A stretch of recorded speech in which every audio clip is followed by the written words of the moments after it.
Mark సువార్త 10వ అధ్యాయం 6 నుంచి 9 వరకు చదువుకుందాం. మన మధ్యలో ఉన్న కార్తిక్ మామగారు చదువుతారు. దైవజనులు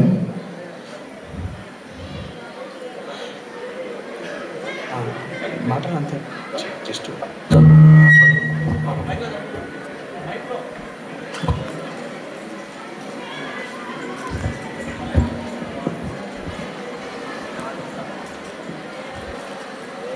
సృష్టి నుండి వారిని పురుషునిగాను స్త్రీనిగాను కలుగజేసెను. అక్కడ ఒక మాట ఉంది, సృష్టి ఆరంభము నుండి.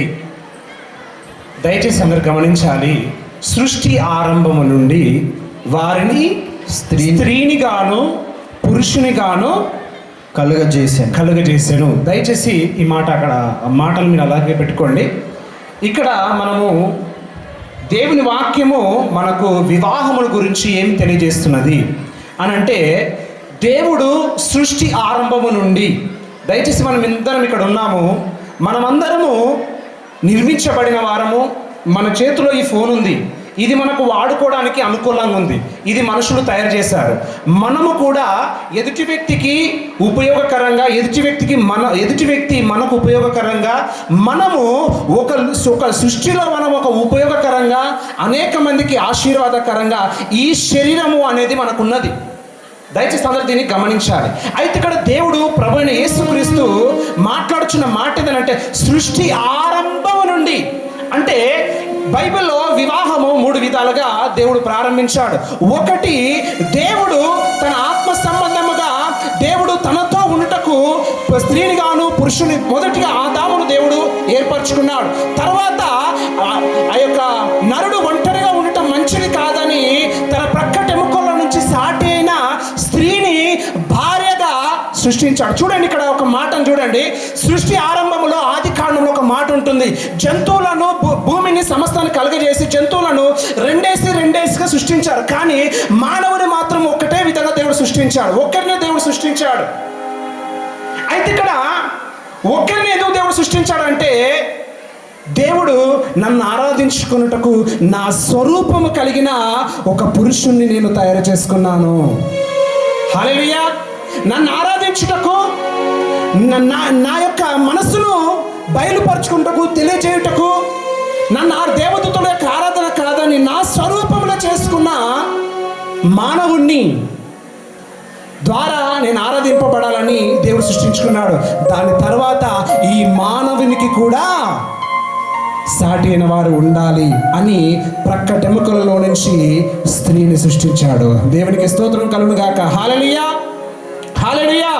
చూడండి, ఆదామును దేవుడు మొదటిగా మట్టితోనూ సృష్టించి తయారు చేసి నాసిక రంధ్రములో జీవాత్మను ఊదాడు. కానీ అవ్వను సృష్టించినప్పుడు మాత్రము పక్కన మట్టి నుండి తీయలేదు, కానీ ప్రక్కలో నుంచి తీశాడు. హల్లెలూయా, హల్లెలూయా. చూడండి, సృష్టి ఆరంభము నుండి స్త్రీని గాను పురుషుని గాను చేశాడు. ఇది దేవుడు సృష్టి ఆరంభం మొదలుకొని వివాహముతోనే ప్రారంభించాడు. తర్వాత దేవుడు వివాహముతోనే ప్రకటన గ్రంథములో వధువు సంఘము గొర్రెపిల్ల వివాహముతో, వివాహ మహోత్సవముతో దేవుడు ముగించబోతున్నాడు. హల్లెలూయా. అయితే ఈ వివాహము అనేది దేవుడు ఏర్పరిచినది, దేవుడు పరిశుద్ధపరిచినది. దేవుడు చూడండి, సృష్టిలో ఉన్న జంతువులన్నీ కూడా వాటి క్రమము చొప్పున వెళ్తూ ఉన్నాయి. కానీ మనుషులకు కూడా దేవుడు ఒక క్రమాన్ని పెట్టాడు. చూడండి, వాటికి ఎవరు బోధించారు, వారికి ఎవరు చెప్పరు, కానీ అవి క్రమశిక్షణ ముందుకు వెళ్తున్నాడు. కానీ ఏమనుకో దయచేసి, మనుషులే అటు విధంగా ఉంటారు, ఇటు విధంగా ఉంటారు, 2 విధాలుగా ఉంటారు. కానీ దేవుడు ఒక నియమము, ఒక నిబంధన, ఒక ప్రతిష్టత కలిగి మనుషుని సృష్టించాడు. ఒక ప్రణాళిక ఉంది మనిషి పట్ల దేవునికి. హల్లెలూయా. మనం ఈ విధంగా ఉన్నామంటే మనకు ఒక ప్రణాళిక ఉంది. అయితే దేవుడు సృష్టి, చదవండి మాట కిందకి చదవండి త్వరగా. ఈ హేతువు చేత పురుషుడు తన తల్లిదండ్రులను విడిచిపెట్టి తన భార్యను హత్తుకొనును. ప్రవీణ్, మీకే మెసేజ్, మీ ఇద్దరికే, వీళ్ళందరికీ కాదు. తల్లిదండ్రులను విడిచిపెట్టి తన భార్యను హత్తుకున్నాడు. చదవండి. వారిద్దరు ఏక శరీరమై వారిద్దరు ఏక శరీరమై ఉన్నారు గనుక గనుక వారికి ఇద్దరుగా నుండక ఏక శరీరముగాను ఉందురు. కాబట్టి దేవుడు జతపరిచిన వారిని, కాబట్టి ఈ మాట అందరూ వినాలి, జతపరిచిన దానిని, ఇప్పుడు వీరిని జతపరిచింది దేవుడు. మీరు అనుకొని రాలే. హల్లెలూయా. మీరు అనుకొని రాలేదు. మీరు అనుకున్న దాన్ని బట్టి ఇక్కడ లేరు. దేవుడు అనుకున్నాడు, దేవుడు నిర్ణయించాడు కాబట్టి మీరు ఇక్కడ ఉన్నారు. దేవుడు మిమ్మల్ని దీవించాడు కాబట్టి వివాహం జరిగిస్తున్నాడు. హల్లెలూయా. దేవుడు జతపరిచిన దాన్ని ఎవరు కూడా వేరుపరచకూడదు వారితో చెప్పాను. చూడండి, స్త్రీని పురుషులను వధూవరులను వివాహమైన జంటలను విడదీసే ఆలోచన అనేది శాపగ్రస్తమైన, ఆ కుటుంబానికి శాపం వస్తుంది. ఎందుకో తెలుసా?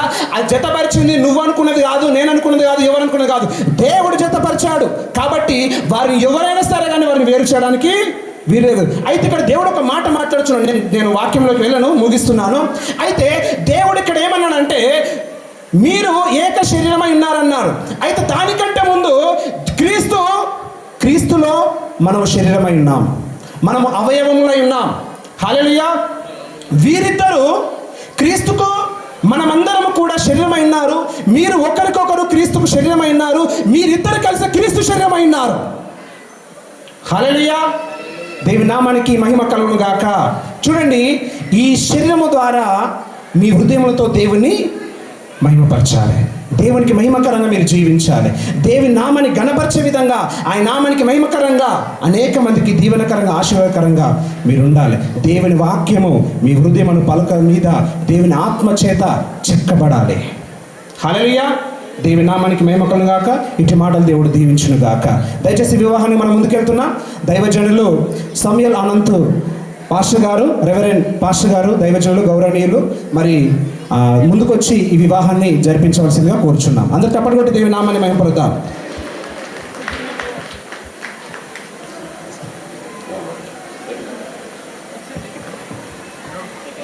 దేవునికి స్తోత్రములు.